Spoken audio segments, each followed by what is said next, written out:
kun payg'ambarimiz alayhissalatu vassalom aytdilar: Allohning 4 ta katta farishtasi Jabroil alayhissalom, Mikoil alayhissalom, Isrofil alayhissalom va Azroil alayhissalomlar kelishdi.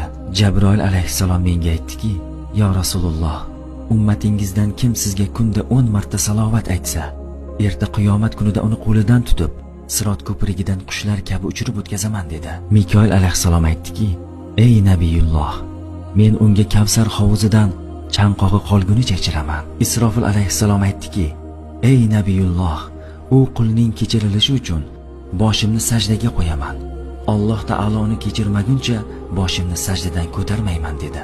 Azroil alayhissalom aytdilarki: "Sizga bir kunda 10 marta salovat aytganning ruhini payg'ambarlar kabi olaman." Buni eshitgan payg'ambarimiz alayhissalatu vassalom: "Bu qanday lutf yo Rabb, bu qanday ehson Allohim" dedilar. Sizlar ham bu video orqali ko'p insonlarni salovat aytishiga sababchi bo'ling.